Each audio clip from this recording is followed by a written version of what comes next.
어릴 때는 세상에서 가장 가까운 사이였다. 같은 방을 쓰고 같은 밥을 먹고 같은 부모에게 꾸중을 들었다. 싸워도 금세 화해하고 서로를 지켜주던 그 시절이 있었다. 그런데 언제부터인가 연락이 줄어들었다. 명절에만 만나게 되고 만나도 어색한 침묵이 흐른다. 형제자매가 남이다라는 말이 서서히 현실로 다가온다. 나이가 들수록 우리는 가족의 의미를 다시 생각하게 된다. 그 중에서도 형제자매와의 관계는 특히 복잡한 감정을 불러일으킨다. 어떤 이들은 나이가 들수록 형제자매 관계가 가장 멀어진다고 말한다. 그 말 속에는 단순한 냉소가 아니라 삶의 진실이 담겨 있다. 오늘은 왜 나이가 들수록 형제자매가 멀어지는지 그 5가지 이유에 대해 솔직하게 이야기해 보려고 한다. 첫 번째, 경제적 격차로 인한 마음의 벽이다. 어릴 때는 몰랐다. 우리 집이 가난한지 부자인지도 크게 중요하지 않았다. 형제자매는 그저 함께 뛰어노는 동반자였을 뿐이다. 하지만 성인이 되면서 현실이 드러난다.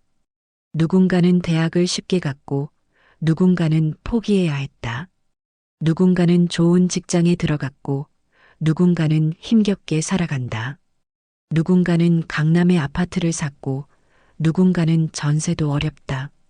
경제적 격차는 보이지 않는 벽을 만든다. 만나는 장소부터 달라진다. 한쪽은 호텔 레스토랑을 제안하고 다른 쪽은 부담스러워한다. 자녀 교육비 이야기가 나오면 공기가 무거워진다. 형, 요즘 어때? 이런 안부조차 조심스러워진다. 잘 사는 형제는 무심코 자랑처럼 들릴 수 있는 말을 하고 어려운 형제는 그런 말들이 상처가 된다. 경제적으로 여유 있는 형제는 늘 조심해야 한다. 내가 낼게라는 말도 상대방의 자존심을 상하게 할까봐 망설여진다. 도와주고 싶어도 진심이 오해되어 베푸는 듯한 인상을 줄까봐 걱정된다. 반대로 경제적으로 어려운 형제는 위축된다. 만날 때마다 신경 쓰이고 부담스럽다.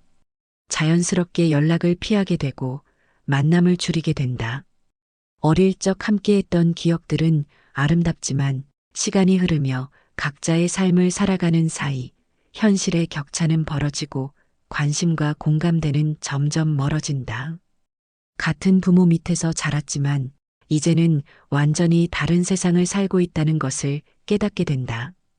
두 번째 이유는 부모 유산과 상속 갈등이다. 부모가 살아계실 때는 몰랐다. 형제자매끼리 이런 추한 다툼을 벌일 줄은. 부모님이 돌아가시고 나면 현실이 드러난다. 부동산, 예금, 보험금. 생각보다 복잡한 문제들이 기다리고 있다. 우리 형제끼리 뭘 그래 하던 마음은 어디로 갔는지 계산기를 두드리며 따지고 들게 된다. 가장 아픈 건 돌봄의 무게가 공평하지 않았다는 사실이다. 오랜 시간 부모를 모셨던 막내딸, 병원비를 대부분 댔던 큰아들, 간병으로 직장을 그만둔 둘째. 그런데 유산 분배는 법정 상속분대로 하자고 한다. 내가 얼마나 고생했는데 법적으로는 똑같이 나눠야지. 이런 말들이 오가며 형제자매 관계는 금이 간다. 돈 문제가 불거지면서 그동안 쌓아왔던 정도 무너진다.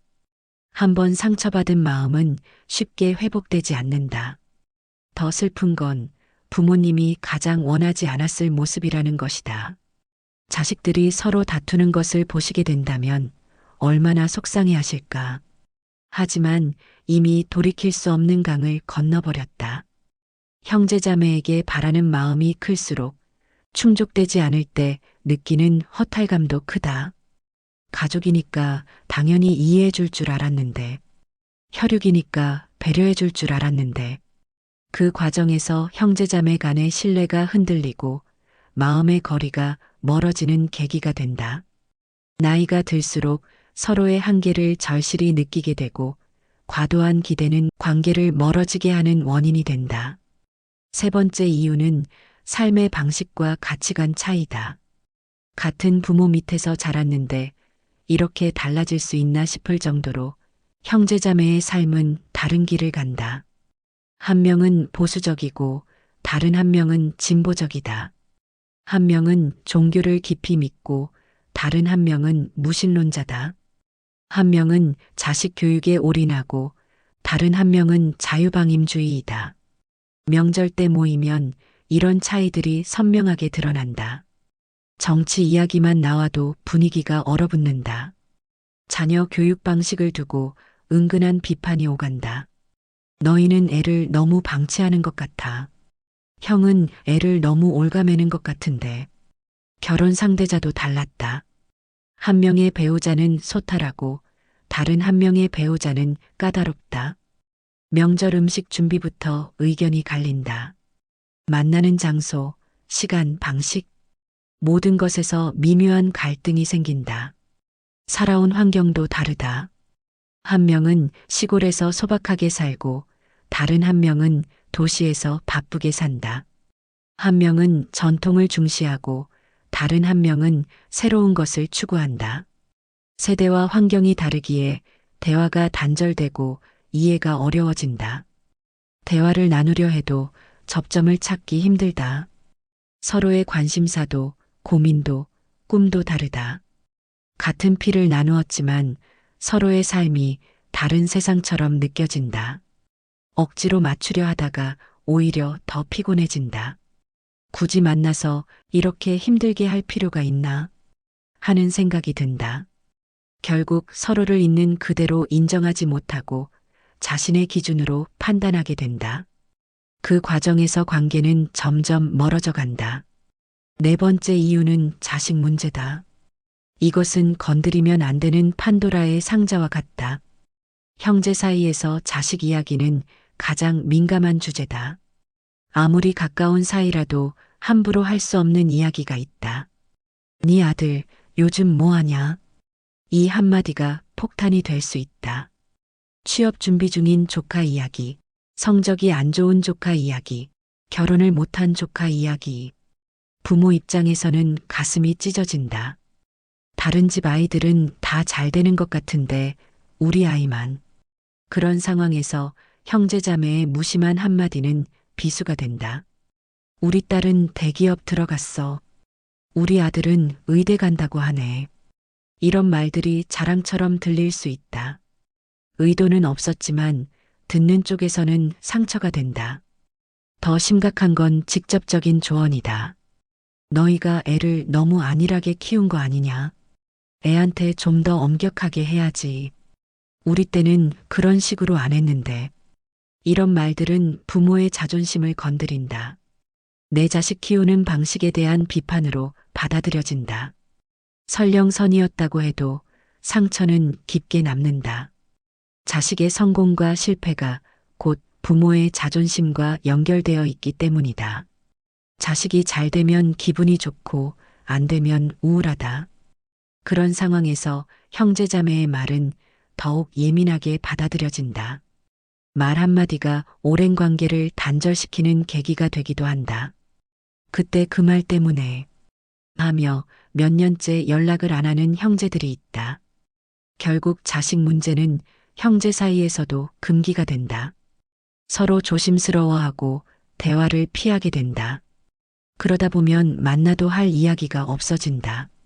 다섯 번째, 마지막 이유는 무심한 말 한마디가 남기는 깊은 상처다. 가까운 사이일수록 무심하게 던진 말이 더 깊은 상처를 남긴다. 친구나 동료에게는 절대 하지 않을 말도 형제자매에게는 쉽게 한다. 가족이니까 이해하겠지 하는 안일함이 독이 된다. 너는 항상 그래. 네가 언제 나한테 도움이 됐냐? 엄마가 널 더 예뻐했잖아. 너만 공부 못했잖아. 어린 시절부터 들어온 이런 말들이 성인이 되어서도 상처로 남아있다. 특히 형제자매는 서로의 약점을 너무 잘 안다. 어디를 건드리면 아픈지, 뭘 말하면 상처받는지 훤히 안다. 그래서 화가 나면 정확히 그 지점을 건드린다. 네가 그래서 이혼당했지. 애도 제대로 못 키우면서 뭔 말을 해. 돈도 없으면서 잘난 척은. 이런 말들은 가족이라는 이름으로 포장되지만 실제로는 폭력이다. 한번 내뱉은 말은 다시 주워 담을 수 없다. 나중에 사과해도 상처는 그대로 남는다. 더 아픈 건 이런 말들이 대부분 사실에 기반한다는 것이다. 거짓말이 아니라 진짜 아픈 부분이기 때문에 더욱 상처가 깊다. 그래, 네 말이 맞아. 나는 정말 그런 사람이야. 시간이 지나도 그 말이 머릿속에서 맴돈다. 형제자매와 연락할 때마다 그 말이 떠오른다. 결국 연락을 피하게 되고 관계는 소원해진다. 그래서 형제자매 관계는 때로 더 조심스러워야 할지도 모른다. 가까운 사이일수록 더욱 신중하게, 더욱 따뜻하게 대해야 한다. 하지만 현실은 그렇지 못한 경우가 많다. 이 5가지 이유를 들여다보니 하나의 진실이 보인다. 나이가 들수록 형제자매와의 관계는 기대와 부담보다는 각자의 삶을 존중하며 적당한 거리를 유지하는 것이 가장 평화로운 방식임을 깨닫게 된다. 혈연이라는 이유만으로 모든 것을 이해하고 받아줘야 한다는 것은 환상이었다. 형제자매도 결국 각자의 인생을 살아가는 독립된 개체다. 서로 다른 길을 걸어도 서로 다른 생각을 가져도 괜찮다. 중요한 것은 혈연이 아니라 마음의 거리다. 억지로 가까워지려 하지 말고 억지로 맞춰주려 하지 말자. 적당한 거리에서 서로를 존중하며 살아가는 것. 그것이 진정한 성숙한 형제자매 관계일지도 모른다. 가끔 연락하고 가끔 만나고 서로 안부를 묻는 것. 큰 일이 있을 때 힘이 되어주는 것. 그 정도면 충분하다. 그때 비로소 가족이라는 이름 뒤에 숨겨진 진정한 사랑과 자유를 마주하게 된다. 억압이 아닌 자유 속에서, 의무가 아닌 선택 속에서 만나는 관계. 그것이 바로 우리가 찾아야 할 성숙한 가족의 모습이다. 영상이 도움이 되셨다면 좋아요와 구독 부탁드립니다.